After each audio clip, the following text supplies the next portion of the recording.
Eu queria te convidar a abrir a sua Bíblia, você que trouxe a sua Bíblia, você que viu o portado dela, no livro de Tiago. Nós estamos numa série de mensagens, vencendo as dificuldades da vida. E para tanto, eu queria meditar com você nesse trecho. Tiago, capítulo de número 3. Acredito eu que você já deva ter lido esse capítulo, ou já deve ter ouvido, alguma menção desse livro. É muito forte esse capítulo, E nós vamos, juntamente com o pessoal da multimídia que vai nos auxiliar, talvez não com a mesma tradução, creio eu, mas se faz entender. Tiago, capítulo 3, fica lá no finalzinho da Bíblia, Tiago, você que não tem tanto conhecimento assim das Escrituras. Vou ler Tiago 3, verso de número 2. Porque todos tropeçam em muitas coisas. Se alguém não tropeça no falar, é um indivíduo perfeito, capaz de refrear também todo o corpo. Ora, se colocamos um freio na boca dos cavalos para que nos obedeçam, também lhes dirigimos o corpo inteiro. Observe igualmente os navios que, sendo tão grandes, impelidos por fortes ventos, são dirigidos por um pequeníssimo leme e levados para onde o piloto quer. Assim, também a língua, pequeno órgão, se gaba de grandes coisas. Vejam como uma fagulha incendeia uma grande floresta. Ora, a língua é um fogo, é um mundo de maldade. A língua está situada entre os membros do nosso corpo e contamina o corpo inteiro.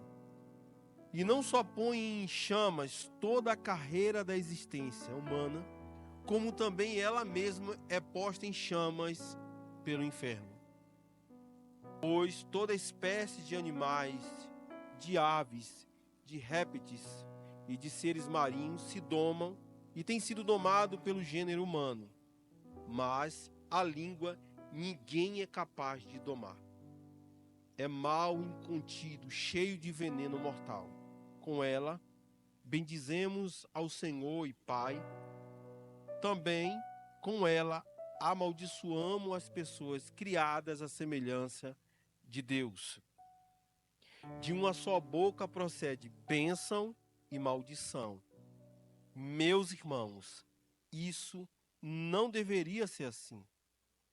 Por acaso pode a fonte jorrar do mesmo lugar água doce e água amarga? Meus irmãos, será que a figueira pode produzir azeitona ou a videira figos? Assim também, uma fonte de água salgada não pode dar água doce. Essa é a palavra de Deus para a sua vida e para a minha vida nesta noite. Amém?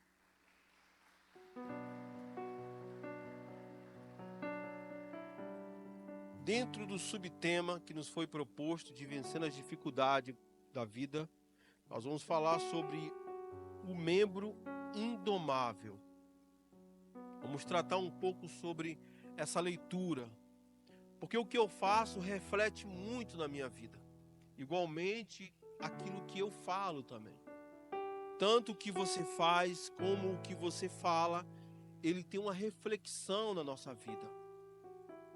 Quantas vezes tivemos que medir as nossas palavras antes de falar qualquer coisa com alguém, Ou quantas vezes nos arrependemos de coisas que nós nem ao menos falamos. Talvez você tenha passado por algum momento da sua vida que, ao término da discussão ou chegando em casa, você parou e falou: nossa, se eu pudesse voltar no tempo, eu diria isso. Você se arrepende por coisas que você não falou, que você acha que deveria ter dito. Ou você se arrepende de coisas que você falou e que você acha que exagerou. Nós minamos de um lado para o outro a todo tempo assim. Aí eu pergunto, a palavra tem ou não tem poder? Ou só tem poder quando são proferidas palavras de bênção? Quando são de maldição, ela não tem poder. Só tem poder quando é de bênção. Eu te abençoo. A bênção de Deus está sobre você. A prosperidade de Deus vai chegar sobre a sua vida, etc. Todas as palavras que vai de bênção, ela tem poder para me atingir. Vai me atingir. Mas se for uma palavra de maldição, ela não vai me atingir. Em nome de Jesus, vai passar de lado. Né? Então existe um fator místico dentre tantas outras coisas. A maldição não pega, só a bênção que pega. Então a palavra contida dentro de nós, que é falada através da língua, ela surte um efeito muito grande. E Provérbios 17, Salomão deixou uma palavra dizendo assim: até o tolo, quando se cala, é tido como sábio. Se fica de boca fechada, passa por inteligente. Ou seja, não falar é uma postura inteligente. A resposta que você gostaria de dar tiraria de você a sua inteligência. Então Salomão diz assim, quando você não fala, você passa por inteligente. Então, às vezes, aquela resposta que você gostaria de dar, que você não deu, isso fez de você uma pessoa mais inteligente. Mas, pastor, eu gostaria muito de ter dito, nossa, se eu pudesse voltar no tempo, eu sei. Só que a nossa colocação, a nossa postura de alguém que simplesmente ouviu e não falou, faz com que você seja mais sábio que isso. Então vamos analisar com calma as palavras do sábio Tiago, na sua carta universal, sua epístola universal. Essa carta aqui, Tiago, meu irmão de Jesus, ele escreve essa carta para as igrejas em geral. Tiago era líder da igreja mãe de Jerusalém. E quando ele escrevia uma carta, aquela carta eram feitas várias cópias daquela carta e era distribuída em todas as igrejas.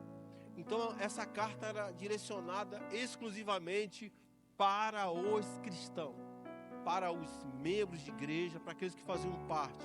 Primeiro para os ministérios e depois os ministérios eles liam a carta para toda a igreja. Então essa carta ela é universal quando Tiago escreve. Então nós vamos aqui discorrer em alguns textos. Eu vou ser breve, prometo.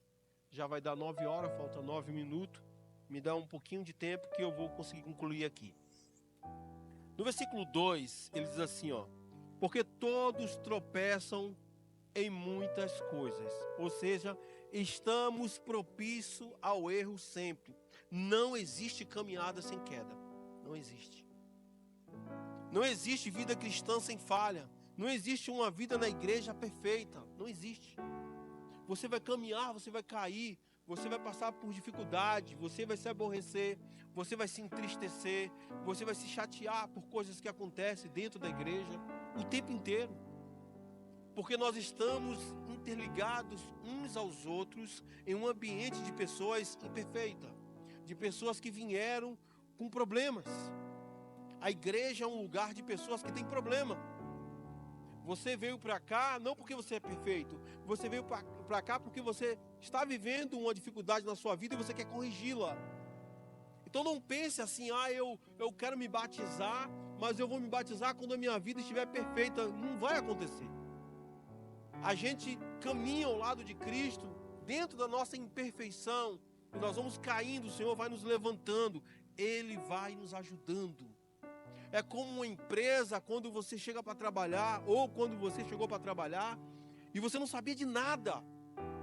Você chega lá e você não sabe o que fazer, você fica assim perdido, igual uma barata tonta, vendo todo mundo trabalhar, e você pensando, meu Deus, o que eu vou fazer aqui? Até as pessoas começarem a te direcionar, dizer, pega isso, faz aquilo. Aí hoje, muito tempo depois, você é fera no que você faz. Talvez melhor do que muitos. Porque você foi direcionado a fazer as coisas, mas no começo você vai errar, no começo você vai falhar, no começo você não vai se encaixar, no começo você vai achar que está em outro lugar, o ambiente não pertence a você, você não vai conseguir, você não vai chegar lá, mas você consegue. Então o ambiente da igreja é uma caminhada de queda. Deu para entender, meu nome? Vamos lá. 2, versículo 3. Ora, se colocarmos freios na boca dos cavalos para que nos obedeçam, também lhe dirigimos o corpo inteiro.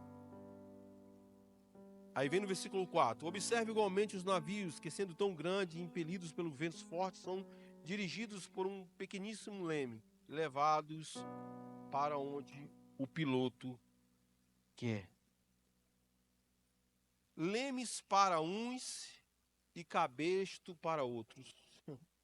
Algumas pessoas precisam de direção. Outras pessoas precisam de freios. Tem pessoas que são como navio. Eles estão navegando pelo mundo, mas elas têm objetivo. Elas só precisam ser direcionadas. Tem pessoas que são só direção. Você só dá a direção para ela. Tem pessoas que você fala assim, olha, não faz isso, o caminho é esse. Ela consegue ir. Mas tem pessoas que precisam de freio. Precisam de ajuda. Porque elas são diferentes. Elas são mais imperativas. Elas falam mais. Falam sobre os cotovelos. Faz parte de cada um. Talvez aquela pessoa que vai precisar ser freada algumas vezes. Aquela pessoa que você vai precisar segurar e falar, chegar para ela e falar assim, menina, calma aí. Você está muito nervoso. Relaxa, respira fundo. Relaxa, respira fundo. Tem pessoas que a gente tem que parar ela, tem que segurar ela. Mas tem pessoas que caminham, andam, são como navio. Ele diz assim, olha, ele faz uma colocação interessante aqui, que ele diz que se coloca freio na boca dos cavalos. É cabresto o nome. Você coloca na boca do cavalo e você guia ele, você controla ele. E você puxa, ele para, você solta, ele anda. Ele é guiado pelo cabresto. E aí ele usa o cavalo como exemplo, ele usa o navio como exemplo. Um freio para parar e um leme para conduzir. Pessoas que são fáceis de conduzir e pessoas que precisam ser paradas a todo momento. Pessoas que precisam ser corrigidas a todo momento. Pessoas que precisam ser apontadas. Não é que elas são ruins, não é isso. É que elas precisam de ajuda para chegar onde elas têm que chegar. Tem pessoas que precisam de ajuda para ser corrigido, talvez no seu falar, talvez na sua forma de expressar. Porque às vezes não é o que a pessoa fala, é como ela fala.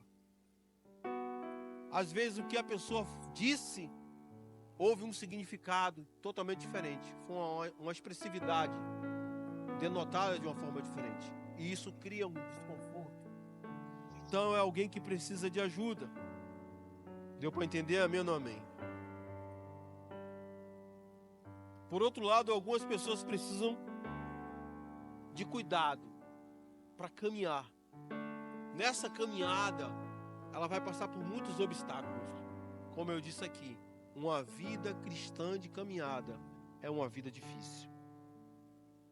Então, são pessoas que vão precisar ser controladas, controlada entre aspas. Quando eu me refiro controlada, eu me refiro acompanhadas de perto. Discipuladas seria a palavra. Pessoas que precisam ser discipuladas, orientadas. Às vezes a orientação até para falar é importante.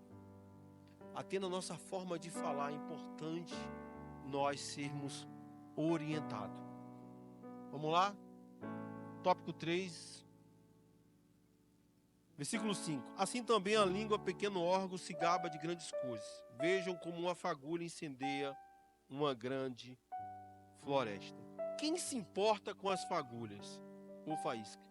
Ninguém se importa com a faísca. Todos se preocupam com as chamas, com o fogo. Mas uma fagulha, uma faísca, ninguém se importa com isso. Mas são elas que causam as grandes queimadas. Talvez você conheça alguém que já falou algo que causou grande estrago na família ou no trabalho. Talvez você já tenha passado por isso. Alguém falou uma bobeirinha ou algo assim, e aquilo virou algo que foi terrível na família. E depois, para consertar aquilo, porque a Bíblia fala que a língua ela tem esse poder. Ela tem esse poder. Ela dissemina ódio, contenda. E a Bíblia, aqui no começo, Tiago fala que todos erram. Não há ninguém que não erre nas palavras.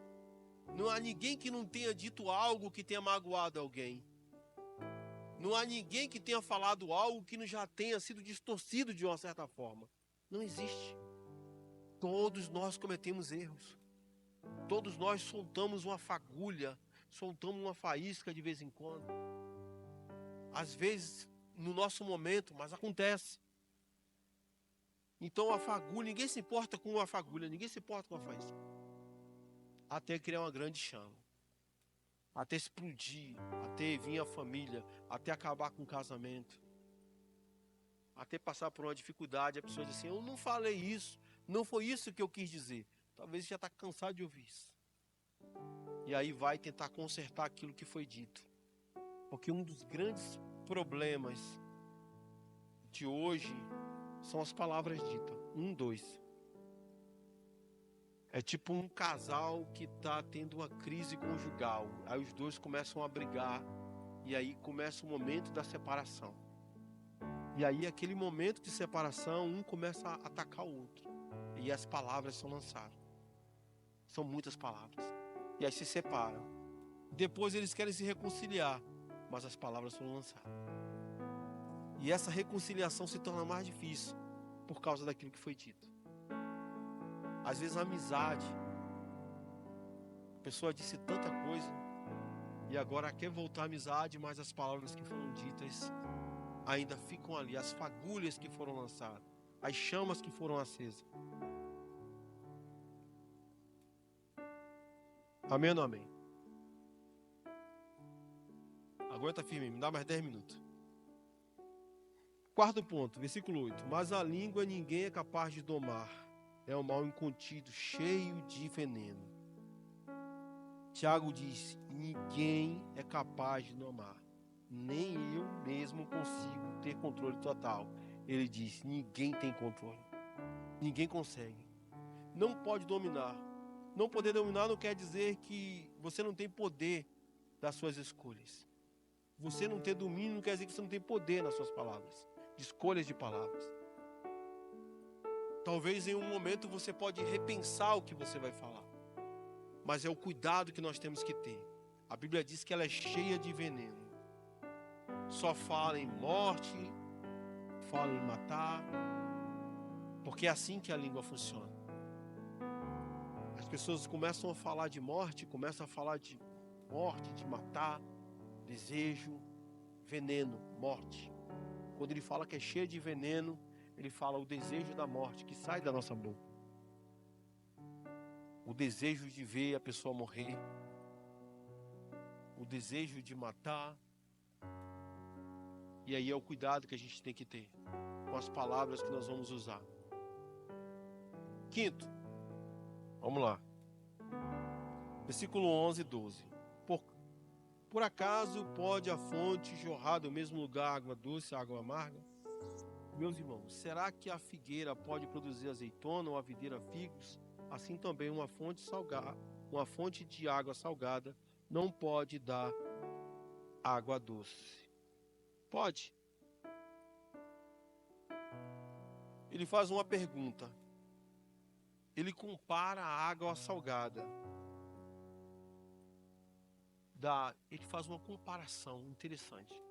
Fala assim, olha, uma fonte de água salgada não pode dar água doce.